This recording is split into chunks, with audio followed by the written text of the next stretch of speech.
आज आपण करमाळा या ठिकाणी आला. या ठिकाणी DYSP किंवा PI साहेब यांच्यासोबत चर्चा झाली. नेमकं काय विषय त्यांच्यासोबत चर्चा आणि ती काय झालेलं आहे?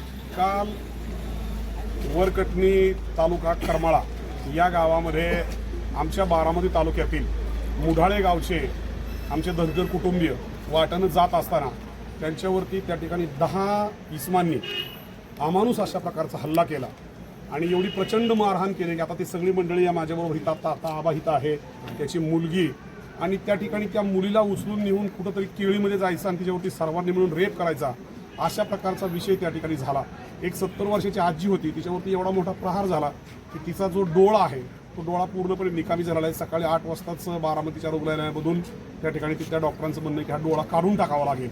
अशा प्रकारची एका मुलाचा हात फ्रॅक्चर आहे, त्यांच्या अंगावरती सगळे ओळ आहेत. आणि ही सगळी गोष्ट बघितल्यानंतर संपूर्ण महाराष्ट्रामध्ये एक प्रकारे संतापाची लाट उसळली की हा काय प्रकार आहे नेमका. आणि म्हणून त्या ठिकाणी हा सगळा विषय मी स्वतः धनगर जमातीच्या आत्तापर्यंत गेले 25 वर्ष वेगवेगळ्या आंदोलनाचं नेतृत्व करतो. माझ्याबरोबर ह्या त्यांनी प्राध्यापक शिवाजीराव बनगर साहेब आहेत की जे आमच्या ह्या सगळ्या विषयामध्ये बरोबर असतात.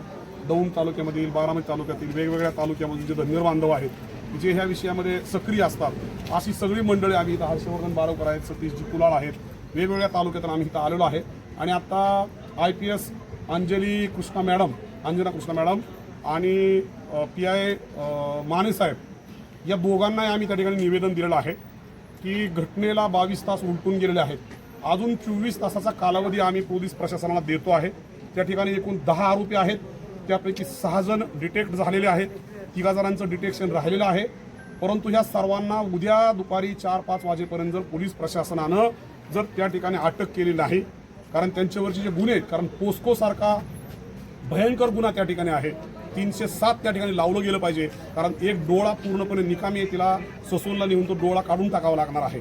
आणि अशा प्रकारची अमानुष जी अत्याचार आहे, मारहाण आहे, आणि त्या मुलीची 17 वर्षाची नाबालिग ती मुलगी आहे, शाळेतून ह्याच्यामध्ये बकऱ्याच्या पाठीमागे आलेली आहे. त्यामुळे हा अत्यंत नृशंस अशा प्रकारचा महाराष्ट्राच्या सौहार्दाला काळिमा फासणारा आणि महाराष्ट्राचं सामाजिक वातावरण दूषित करणारा त्या ठिकाणी काही मंडळींनी प्रस्थापित प्रवृत्तीनं हे खूप चुकीचं कृत्य केलेलं आहे.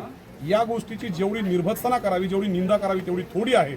परंतु महाराष्ट्रातील जनतेला माझी विनंती आहे की आपण सर्वांनी सामाजिक सौहार्द राखूया आणि आरोपींना पोलिसांनी कडकातील कडक शासन करून लवकरात लवकर त्यांच्या मुसक्या आवळल्या पाहिजेत. पोक्सो सारखा गुन्हा आहे, त्याच्यामुळे लगेच त्यांना अटक झाली पाहिजे. जर हे उद्या 4 वाजेपर्यंत झालं नाही तर उद्या 4 वाजता संबंधित दोन्ही अधिकाऱ्यांना विचारात घेऊन परवा दिवशी या ठिकाणी प्रचंड असा प्रकारचा एक मोर्चा हा या पोलीस स्टेशनवरती संपूर्ण महाराष्ट्राच्या धनगर जमात असेल, बहुजन समाज असेल, त्यांचा ह्याच्यावरती आम्ही मोर्चा आयोजित करणार आहोत. पण उद्या संध्याकाळी 4 वाजेपर्यंत आम्ही पोलीस प्रशासनाला वेळ दिलेली आहे. घटना नेमकी कशा संदर्भात घडली होती, काय म्हणजे ह्याच्याविषयी काय सखोल आपण माहिती घेतली का? या विषयाची सखोल माहिती घेत असताना मागच्या आठवड्यामध्ये अंजनगाव खेलोबा हे शेजारच्या माढा तालुक्यामध्ये जे प्रकरण घडलेलं होतं, त्या प्रकरणाचे पडसाद ह्या ठिकाणी होते. महाराष्ट्राच्या सोशल मीडियावरती काही जात घटक, त्या ठिकाणी काही मंडळी ज्यांना जातीमध्ये विद्वेष प्रस्तावायचा आहे अशी लोक काम करत होती. त्या विषयाचा कंगोरा ह्या विषयाला आहे की काय अशा प्रकारचा संशय आमच्या मनामध्ये आहे. परंतु तरीसुद्धा महाराष्ट्राच्या जनतेला माझी एक विनंती असणार आहे की सर्वांनी सामाजिक सौहार्द राखावं. गुन्हेगाराला कुठलीही जात नसते आणि म्हणून त्यांनी जरी कुठल्या वेगळ्या मनोवृत्तीने हे काम केलं असलं तरी आपण जातीमध्ये भांडण न करता छत्रपती शिवरायांचं हे स्वराज्य आहे. छत्रपती शिवाजीराजांनी 18 पगड जातींना बरोबर घेऊन केलेलं काम आहे आणि फुले शाहू आंबेडकरांची ही भूमी आहे. आणि म्हणून याला जातीय रंग न देता आरोपींना अटक झाली पाहिजे.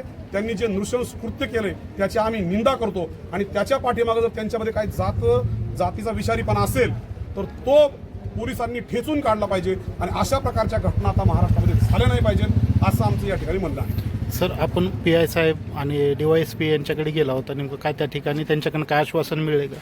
काल रात्री गुन्हा दाखल झालेला आहे मेंढपाळांच्यावरती हल्ला केल्यामुळं आणि ते फरार झाले हल्ला करून. आता PI वरती किंवा पोलीस स्टेशनवरती जबाबदारी अशी तात्काळ ते आरोपी जे आहेत त्यांना अटक करून जे गुन्हे दाखल केलेले आहेत त्याच्यामुळे 307चा गुन्हा दाखल करावा अशी आम्ही मागणी केली. बाकी सगळे गुन्हे पोस्कोचा आहे, सगळे आहे, परंतु 307चा गुन्हा वयस्कर आजीला डोळ्याला लागल्यामुळे करायला सांगितलेला आम्ही मागणी केलेली आहे. प्रामुख्यानं ही जी मानसिकता आहे ही मेंढपाळ लोक त्यांचं जीवन सगळं अक्षरशः 6-6 महिने नाही वर्ष भटकंती केल्याशिवाय अन्नाला पोटाला अन्न मिळत नाही. आणि ही माणसं मराठवाड्यातून मग परत गावाकडे आपले निघालेले असताना ह्या लोकांनी फक्त रस्त्याच्या खाली रानात उतरले म्हणून गुन्हा म्हणजे तो गुन्हा केला आहे. आणि आपण बघितलं महाराष्ट्रामधल्या सगळ्या लोकांनी तो व्हिडिओ पाहिला की अमानुष अशी मारहाण त्या ठिकाणी केलेली आहे. आणि म्हणून आमची मागणी की इथं त्या कुठल्या आरोपींना कुठल्याही आरोपीला जात नसते आणि आम्ही तशी अजिबात मागणी बी देखील करत नाही. पण ती आरोपी जे आहेत ज्या मानसिकतेनं या ठिकाणी त्यांच्यावर हल्ला केला आहे त्यांना ताबडतोब अटक झाली पाहिजे. आणि म्हणून आता सांगितल्याप्रमाणे साहेबांना विनंती केलं आम्ही, साहेब म्हणले मला फक्त 24 तासाचा वेळ द्या. तर आपण सगळेजण पोलीस खात्याला सहकार्य करणारी माणसं आहोत. 24 तासानंतर पुन्हा एकदा कार्यकर्त्यांची बैठक घेऊन पुढचं पाऊल उचलण्यात येईल. किती आरोपी अटक केले? आतापर्यंत 3 आरोपी अटक केले.